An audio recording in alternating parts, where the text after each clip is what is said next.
Chapter 14. Doreen unloaded her groceries and stopped for lunch.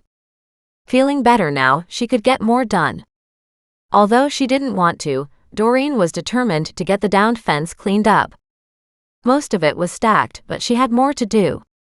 She pocketed her wire cutters, grabbed her gloves and her cup of tea, and headed back outside. Muggs immediately headed to the garden, digging and rooting through the dirt. Goliath found a big rock, hopped on top, and curled up to go to sleep. Thaddeus, on the other hand, was bugging her. He insisted on riding on her shoulder, even as she bent to pick up piece after piece of wood, wire, junk, and nails. "Thaddeus, can't you find some other place to sit?" And damn if that the bird didn't call out, "No. No." She sighed. "How come you can be so amiable and easy to get along with most times, and then there are times like right now?" He made a funny sound, almost like a trill. She likened it to laughter. She glared at him. "It's not fair. Everybody is laughing at me. You're not allowed to laugh at me too." Trying to ignore him, she bent down for one of the last few pieces of rotten wood and added it to the appropriate stack. She should probably carry all this stuff out to the front driveway, so it could be loaded from there to take to the dump. But that looked like a heck of a lot of work. Still, she didn't have to do very much at a time. If she could get one stack to the front yard, that would help. She chose the rotten wood because it was the lightest. When she had the wheelbarrow full, she realized it would take at least 3 if not 4 more full loads. She picked up the wheelbarrow by its handles, determined to make this work. It took a lot of effort to get through the rough backyard, but when she made it onto the path that ran alongside the house, it was much easier. She dumped all the wood onto a tarp on the paved drive. She didn't know if the tarp was necessary, and she certainly wasn't capable of lifting it full of wood, but it might keep her driveway relatively clean of nails and excess dirt. She came back and did it again and then again.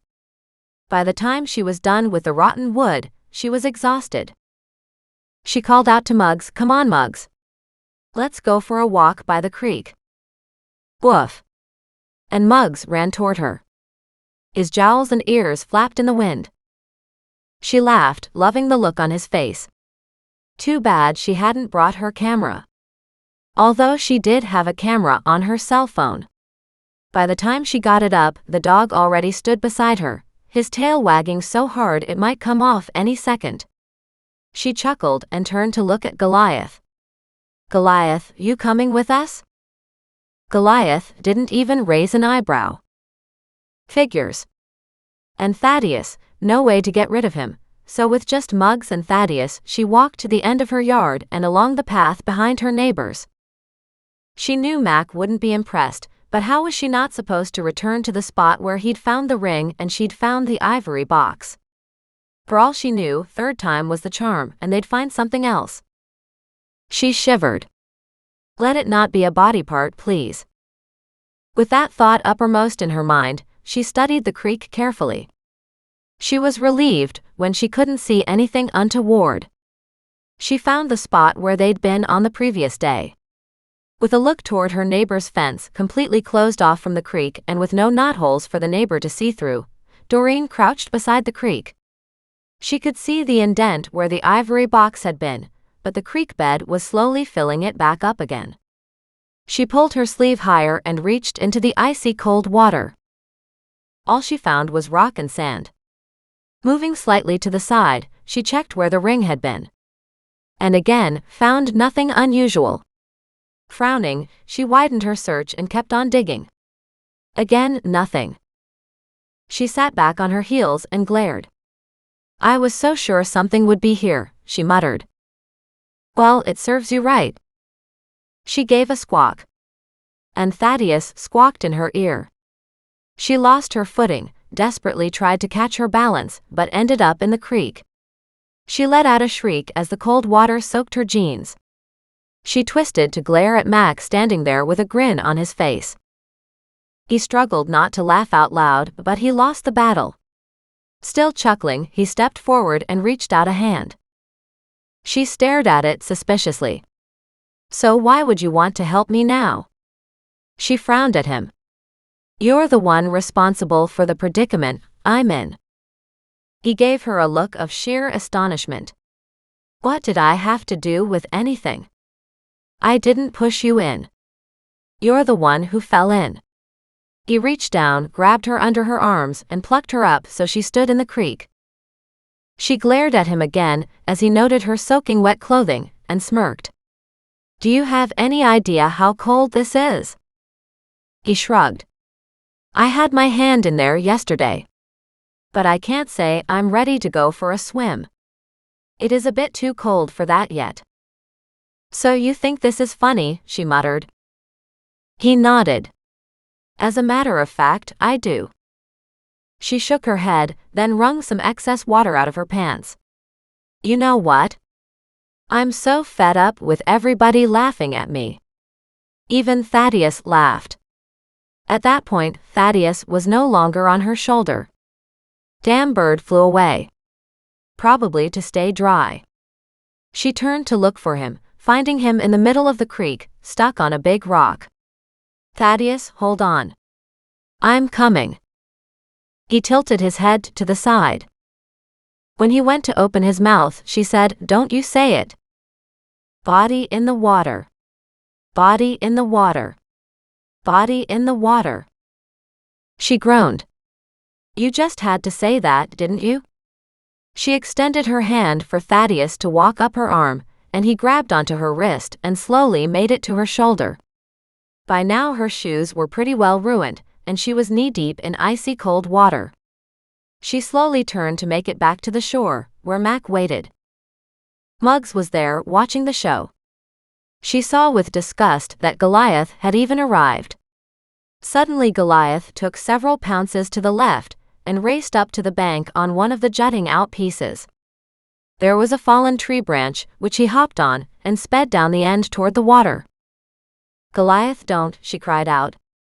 But the cat wasn't listening. Expecting the worst, that he would head into the water himself, she raced over, trying hard not to fall with the current and the slippery rocks. But as she got closer, he stared at something intently in the water. Mac, please tell me nothing is down there that I won't want to see. Shouldn't be anything there. My team checked out this area pretty thoroughly the other day, Mac said. He probably just sees a minnow or a frog. A minnow. Sure, the creek is alive with all kinds of wildlife. Goliath is a predator at heart. Given the look in Goliath's gaze, she figured Mac had to be right. But she wouldn't be happy until Goliath was back away from the water. Cats hated water, so she didn't understand why Goliath was so darn close to the stuff. As she stepped closer, her gaze caught sight of something white in the creek. She froze, her mind cataloging what it was. She shook her head. It can't be. Mac raced toward her. What? She turned to look up at him. Please tell me it's not so. Mac quickly shifted until he stood on an outcropping from the creek, staring into the water. I can't see anything. She judged the distance from the tree branch that had fallen into the creek. It was a good 6 feet from where he stood. I'm not sure you can see it from there. But I don't think that branch will hold you. Wait. She took another step forward and almost fell as the rock underneath her foot gave way. She gasped as she partially went down. Thaddeus opened his wings, hitting her in the face. Calm down, Thaddeus. Calm down. I'm fine. Are you? Mac asked. At least he wasn't laughing at her anymore. She tried to grasp the branch to get upright again. It's definitely deeper here, she said, as if something had created a pool beneath the branch in the outcropping. She studied the creek bed for a long moment, looking for whatever it was that had caught her eye. It was small, at least she thought it was. With her steps into the area, she had created a surge of silt rising up, dirtying the water. I saw it right here. Mac crouched down using the branch for support, the two of them only 4 feet apart now as they stared into the creek around her. Any idea what it was? Small and white, she said briskly.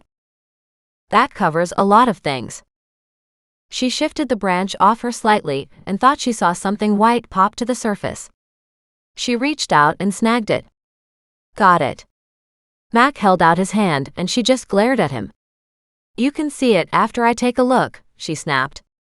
There's got to be some benefit for me being soaking wet and freezing cold. She opened her hand and eyed the item in the flat of her palm. Her stomach knotted. She slammed her fist closed and held it out for Mac.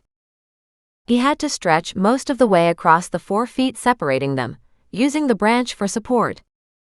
Part of her really wanted to see the branch give away and watch him fall on his face into this ice-cold creek. But given what was in her hand, that was not a good idea. She dropped the thing into his outstretched palm and waited for his thoughts. What the heck? She gave him a terrified look. It's human, isn't it? He frowned. I can't say that it is for sure. It could be all kinds of things. But she knew. Inside she knew. You have to get it tested. And did you hear back from what we found in your mom's garden? She looked down at the area where she'd seen the white thing originally. Now that the creek bed was a little clearer, she could see more. And what she saw wasn't exactly awe-inspiring. You want to get my shovel for me? He stood. Are you saying there's more? She gave him a grim look. Get the shovel and let me see what this is.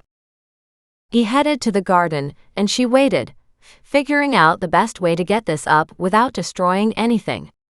She was not sure exactly what she had found. When he returned, he took off his shoes and socks and rolled up his pant legs. He stepped around the area they were looking at, until he came beside her.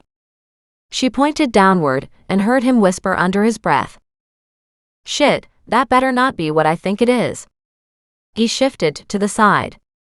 Move out of the way, will you?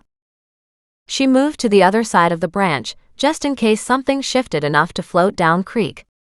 The last thing she wanted to do was catch any more pieces, but the alternative could be much worse. He maneuvered the shovel under the item and gently lifted it to the surface.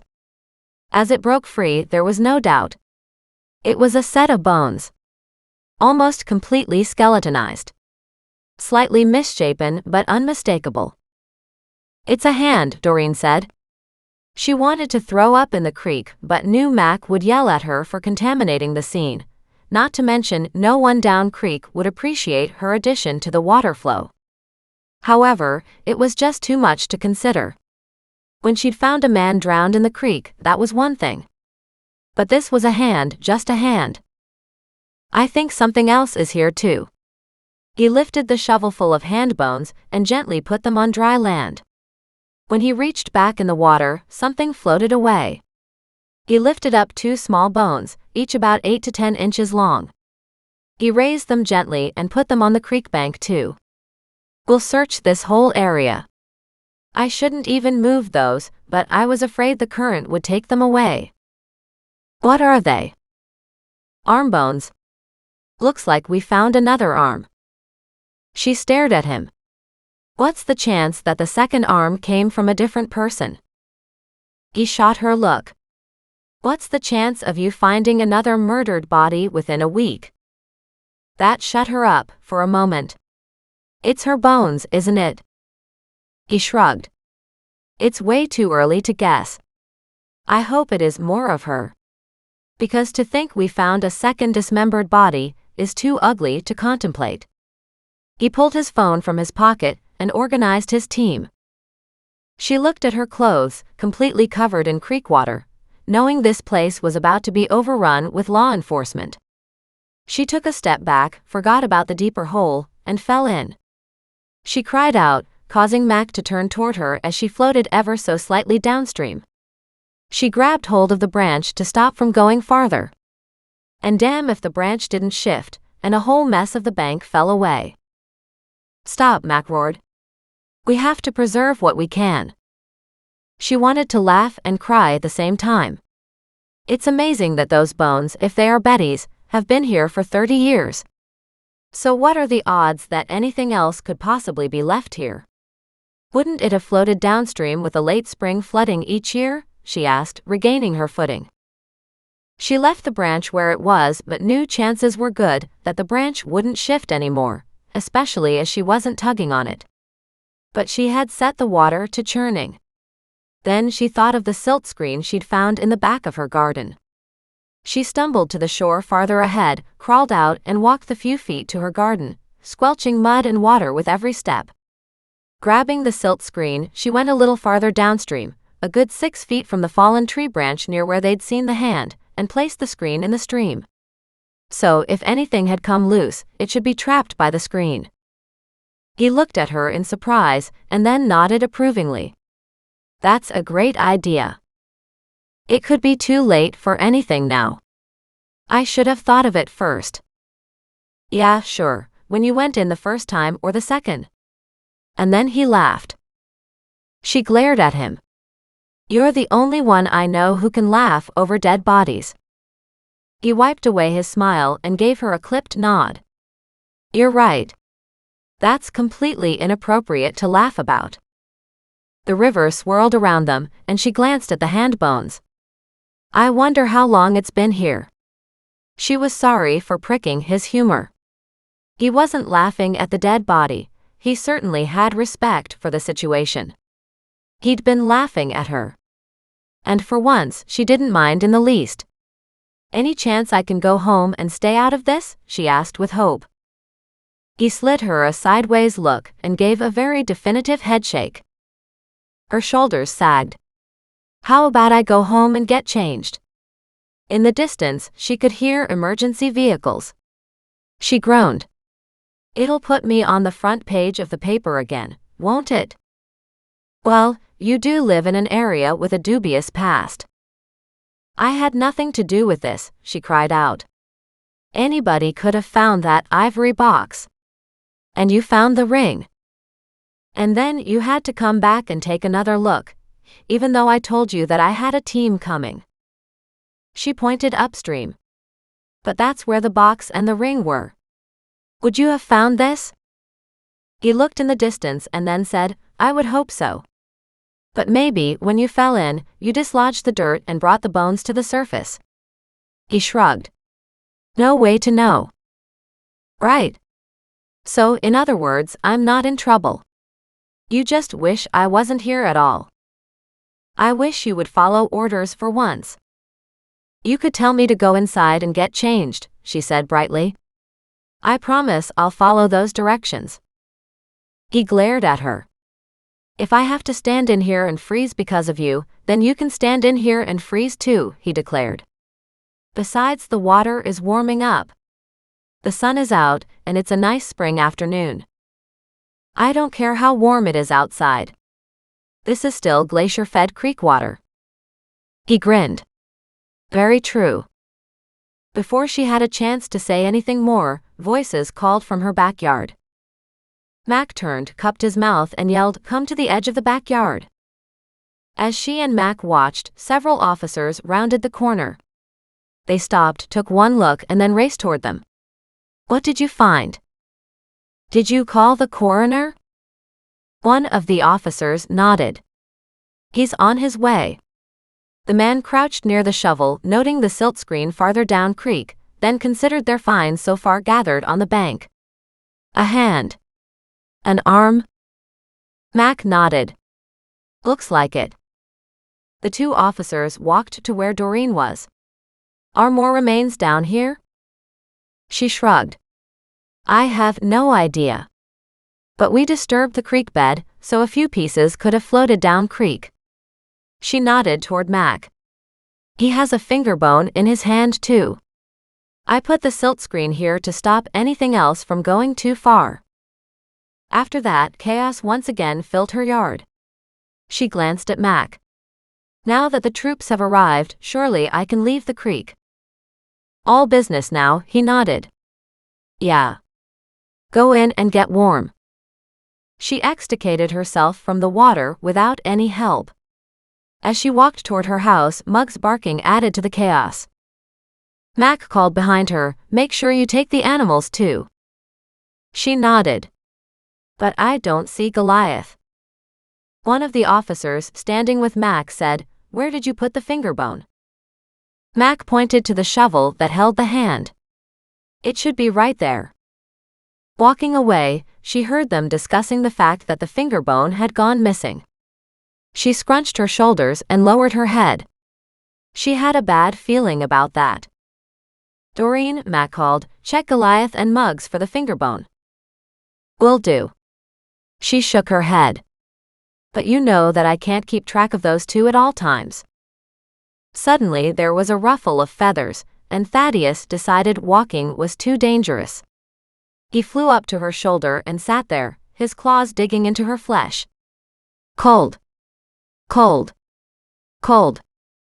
She reached out and gently stroked his feathers. "You're right. I'm very cold. Thaddeus cold. Thaddeus cold."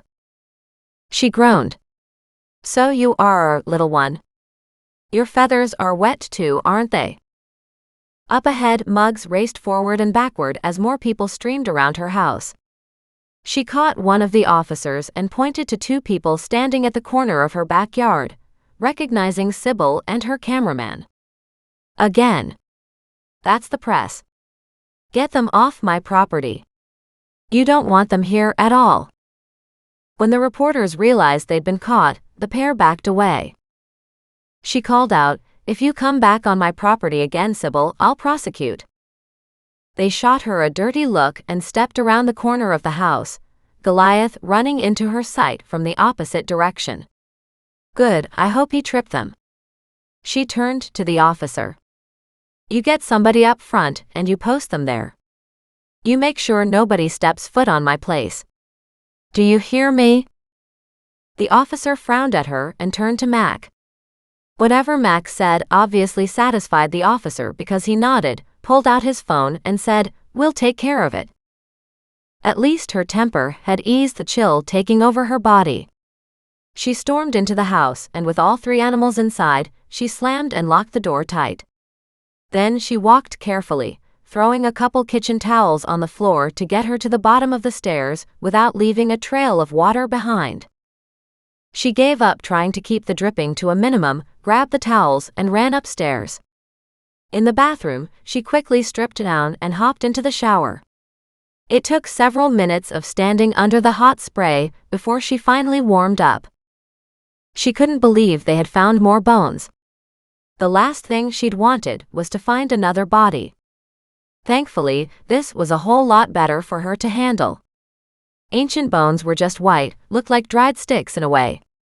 That they'd been human at one time was disheartening, but those old bones were a lot easier to deal with than the blood and tissue found on the bones of a more recent corpse. Was it weird that she knew this much about decaying bones after so few days here in the mission?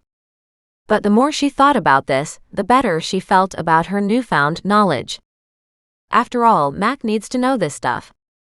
And I'm like his partner. Right?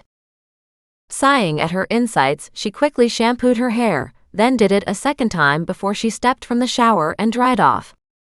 There was just something about having been in the creek with those bones right there, much less with minnows and frogs and whatnot in the water. She found dry clothes, dressed, and then grabbed all the wet clothing she'd brought into the house. Back downstairs, on her way to put the wet things in the washer, she noted the size of the crowd gathered out front. She peered through the front door window. Sure enough, the crowd completely filled the cul-de-sac. The coroner's vehicle was parked partially in her driveway and partially in the street, with several other RCMP vehicles around, all because she had a tarp full of wood scraps taking up much of her driveway space. At least 50 people were out there, and of course the press had set up cameras and had microphones, ready to nail anybody who came or went. How did they find out so fast? Damn it. She headed to the utility room off the kitchen to put her wet clothes on to wash, then pulled out her cell phone and found she had several missed calls. Good. I don't need to talk to anybody. But just then, the phone rang in her hand. It was Nan. With a heavy sigh, Doreen walked into the kitchen and hit talk. "Hello, Nan. Oh, my dear, you're just livening up this town like nothing else." Her grandmother sounded thrilled. "I really wish I wasn't." Doreen picked up the electric tea kettle and, with the phone against her shoulder, walked to the sink and filled it. "Honestly, this has nothing to do with me." "That's not what everybody is talking about, though," Nan said excitedly. "So give me the details." "I can't.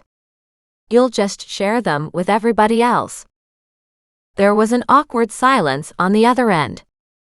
Doreen sighed. "You know that's how this works, Nan. I've got police everywhere. I've got press everywhere. And every bloody neighbor for miles around is standing out in the front yard." "Are they ruining the grass?" Nan cried out. "No, I had the police push them back off the property." That was a small white lie. Because so far she had seen some had crept onto the front lawn again. "As soon as I'm allowed to tell you anything, I will." "Well, the news is, you found a body." "I did not find a body," Doreen protested. "I don't walk around every day and find bodies, you know." "Come on, Nan." "Well, a lot of people went missing over the years. And since you've been in town, it seems like you're right in the thick of it all." "But they don't think I did it, do they?" she wailed. Nan's laughter trailed through the phone. "Oh, my dear, of course not. You're not old enough, for one. And for two, you haven't been here for a long time. Maybe I killed them 30 years ago, and I've now come back to find the bodies and to make good on my deeds from back then." More laughter filled the phone. Doreen grinned. "Okay, that was a bit far-fetched." "Just a little. So if you didn't find a body, what did you find?" "Part of a body, but don't you dare tell anyone." And Doreen hung up the phone. She knew it wouldn't do any good. Nan would tell everybody. At least it was a bit of truth and no details. Doreen stood on her back deck, waiting for the tea kettle to whistle. She was so cold inside and out that she wondered if she'd ever get warm. The shower had helped, but seeing the gathered crowd out front had her warm glow leaving again. The police would need to dredge the places in the creek where she'd found the ivory box, and where Mac had found the ring, and now where the bones had been unearthed.